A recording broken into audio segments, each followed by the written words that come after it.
Message de Monseigneur Philippe Christori en ce vendredi 5 septembre. Jésus dit « Chaque fois que vous l'avez fait à l'un de ces plus petits de mes frères, c'est à moi que vous l'avez fait. » Matthieu 25, verset 40. Un homme français vient de gagner 157 millions d'euros à la loterie. Faut-il le féliciter ou le plaindre ? Une personne me disait que si c'était elle, elle donnerait au diocèse la moitié. Ce serait la fin des soucis. Mais comme cette personne ne joue pas au loto, cela n'arrivera pas. Et c'est bien mieux ainsi. Le pape François, si proche des pauvres quand il était évêque en Argentine, nous met en garde sur la puissance de l'argent. Il veut ouvrir nos yeux à la richesse que sont les pauvres. Déjà le diacre Saint-Laurent, au IIIe siècle, sommé par l'empereur Valérien d'apporter l'argent de l'Église, distribuait ses maigres réserves aux personnes démunies de Rome et affirmait que les pauvres sont la vraie richesse de l'Église. À sa suite, d'autres saints ont rappelé combien les pauvres nous enseignent. Ainsi, saint Jean Chrysostome, « Si vous voulez honorer le corps du Christ, ne le méprisez pas lorsqu'il est nu. » Ou encore saint Vincent de Paul, « Les pauvres sont nos maîtres. » Le pape François précise que celui qui entend aimer comme Jésus a aimé doit faire sien son exemple, surtout quand on est appelé à aimer les pauvres. Or la pauvreté prend de nombreux visages.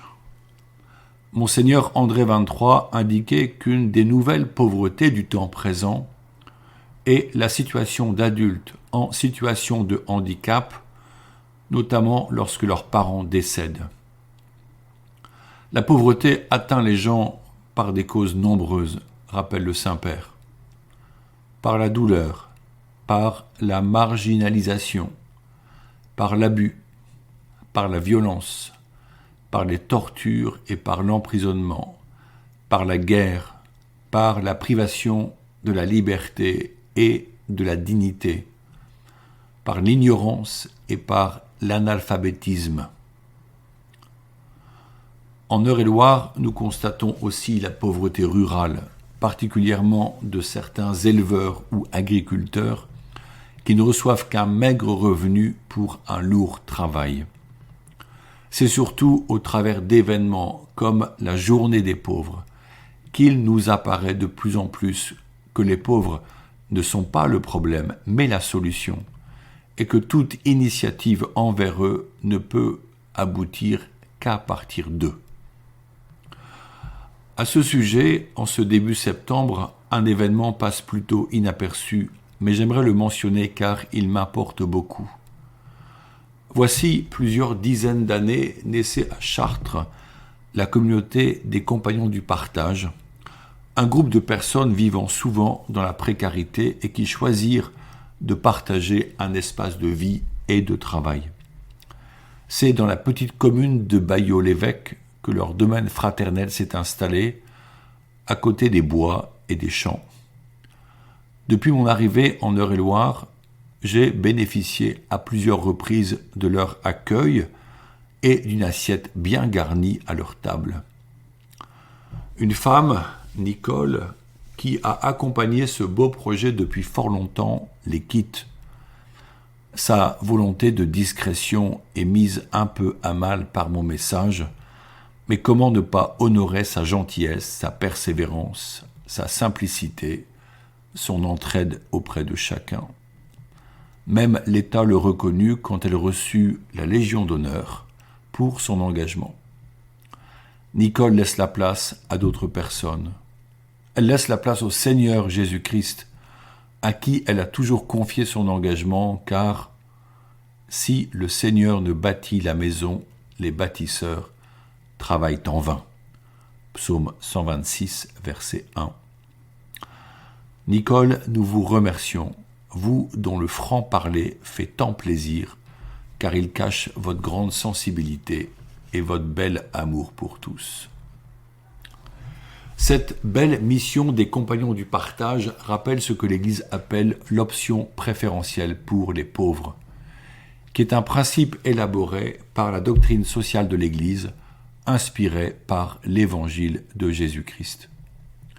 Elle encourage à donner la priorité à ceux et celles qui ont le plus besoin de notre solidarité, qui souvent ne peuvent pas se procurer par eux-mêmes ce qui est dû à toute personne, un toit, un repas, un travail, une éducation, un avenir. L'Église veut accompagner tout l'homme. Depuis son origine, elle œuvre pour les plus pauvres, les malades et les laissés pour compte.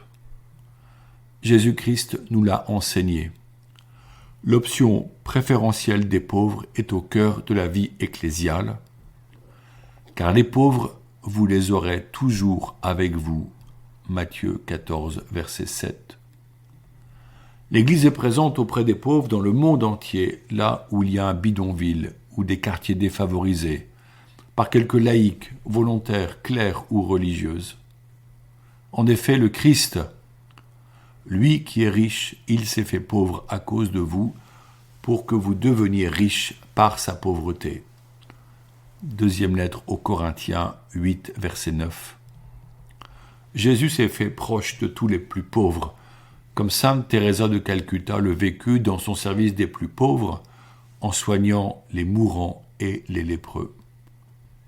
Mais cette belle mission de solidarité ne peut pas se limiter aux soins et à l'entraide matérielle, car bien qu'étant à la marge de la société, tout homme a le droit de rencontrer le visage de Jésus-Christ. Elle ne cherche pas seulement à œuvrer pour un secours matériel, mais aussi pour répondre aux besoins spirituels. Ne pas connaître le Christ est une autre pauvreté. L'homme, tout homme, même inconsciemment, a soif de Dieu, de l'amour de Dieu. Cet amour n'est pas annoncé par les services sociaux et les initiatives laïques, si belles soient-elles, qui s'occupent des plus pauvres. L'Église doit continuer à s'engager pour porter le Christ, car l'amour des pauvres s'inspire des béatitudes et révèle celle-ci à tout homme. Je l'ai un peu compris lorsque, jeune converti, je voulus donner de l'argent et des médailles de la rue du Bac à 4 hommes mendiants à la porte d'une église. Et voici que l'un d'eux, oubliant l'argent, se précipita sur moi pour m'embrasser en me remerciant pour ce cadeau de la Vierge Marie. Ce thème de l'accueil des personnes en situation de pauvreté rejoint une thématique évoquée dans mon dernier message, la question des funérailles en nos églises. Vos échos à mes propos me sont revenus nombreux et c'est tant mieux. En effet, la question revêt une gravité toute particulière et vos réactions le prouvent. Beaucoup de gens se sont habitués à une réponse positive dès que l'on appelle l'accueil paroissial pour une date de funérailles.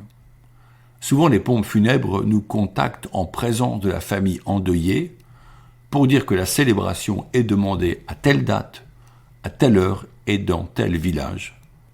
Que c'est ainsi puisqu'ils sont contraints par leurs horaires, le transport du corps et l'heure de fermeture du cimetière ou du crématorium.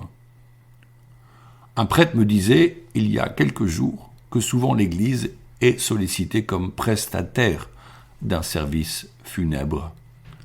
Régulièrement, des familles demandent des musiques profanes, veulent dire des messages personnels, mais ne sont pas spécialement désireuses du rituel. Une fois, il me fut demandé de ne pas utiliser de texte biblique. Sommes-nous un prestataire ou une communauté croyante et vivante de Dieu? Ce que nous célébrons lors des funérailles constitue une profonde prière pour demander au Seigneur le salut de l'âme du défunt. C'est réellement plus important que de remémorer les bons moments du passé. Nous supplions Dieu de lui pardonner ses péchés, de lui ouvrir le ciel et lui donner la vie éternelle qui n'est pas acquise d'avance. Que faire quand l'Assemblée ne croit pas, ne communie pas à la foi de l'Église? Or, les prêtres constatent qu'il est de plus en plus difficile d'être disponibles et que nos bénévoles laïcs, si généreux pour animer les funérailles, vieillissent. Les nouvelles générations ont tant d'obligations familiales et professionnelles qu'elles ne sont pas disponibles avec la même régularité. Nous avons moins de prêtres pour les célébrations, même si nous pouvons compter sur des diacres en certaines paroisses. En d'autres cultures, on fait les choses différemment. Un prêtre ayant vécu au Pérou expliquait que dans les villages de montagne, lors d'un décès, c'est toute la population qui se rassemble à l'église, qui veille le corps, qui anime une longue prière, qui porte le corps en terre et qui entoure la famille. Tous assistent les personnes dans la peine, comme tous savent qu'ils seront entourés lorsqu'un membre de leur famille décédera. Qu'en est-il chez nous ? Où sont les communautés villageoises lors d'un deuil ? Quelles sont les initiatives qu'elles pourraient assumer ? On pourrait imaginer que des fidèles prennent eux-mêmes en charge une veillée à l'église, animent des chants et guident la prière, coordonnent la célébration et président à la dépose du corps au cimetière. Souvent, les proches ne souhaitent pas lire un bref texte biblique. Aussi, comment demander plus ? Si ma réflexion vous interpelle, j'aimerais vous entendre. C'est là une invitation que je vous envoie.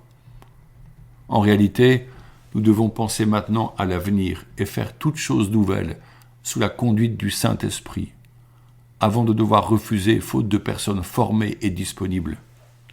Mes amis, il en va de votre responsabilité de croyants. Rappelons-nous que la vocation de tout baptisé est d'annoncer la parole à temps et à contre-temps, et non pas d'écouter passivement l'homélie du curé pour s'en retourner chez soi en oubliant ce qu'il a dit. Prions pour être éclairés sur ces chemins nouveaux. Heureusement, l'espérance est là, celle qui nous fait voir le ciel comme notre futur certain, puisque par le baptême, nous avons reçu notre laissez-passer pour l'éternité. Choisissons l'espérance et fixons-nous à elle, car elle ne déçoit pas. Rappelons-nous que partout des frères et des sœurs prient pour nous, comme nous prions pour eux. Des contemplatifs offrent leur vie pour nous qui sommes aux croisées des chemins. Nous ne sommes pas seuls dans l'Église du Seigneur. Avec la Vierge Marie, livrons-nous à l'amour. Maintenant je vous bénis, au nom du Père et du Fils et du Saint-Esprit. Ensemble, prions l'Angélus. L'ange du Seigneur apporta l'annonce à Marie et elle conçut du Saint-Esprit. Je vous salue Marie, pleine de grâce, le Seigneur est avec vous. Vous êtes bénie entre toutes les femmes et Jésus, le fruit de vos entrailles, est béni. Sainte Marie, Mère de Dieu, priez pour nous pauvres pécheurs, maintenant et à l'heure de notre mort. Amen. Voici la servante du Seigneur, qu'il me soit fait selon votre parole. Je vous salue Marie, pleine de grâce, le Seigneur est avec vous. Vous êtes bénie entre toutes les femmes et Jésus, le fruit de vos entrailles, est béni. Sainte Marie, Mère de Dieu, priez pour nous pauvres pécheurs, maintenant et à l'heure de notre mort. Amen. Et le Verbe s'est fait chair et il a habité parmi nous. Je vous salue Marie, pleine de grâce, le Seigneur est avec vous. Vous êtes bénie entre toutes les femmes et Jésus, le fruit de vos entrailles, est béni.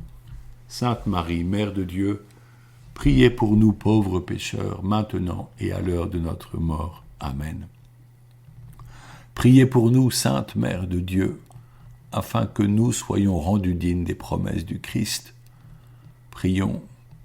Que ta grâce, Seigneur, se répande en nos cœurs par le message de l'ange. Tu nous as fait connaître l'incarnation de ton Fils bien-aimé. Conduis-nous par sa passion et par sa croix jusqu'à la gloire de sa résurrection. Par Jésus le Christ, notre Seigneur. Amen. Bonne journée.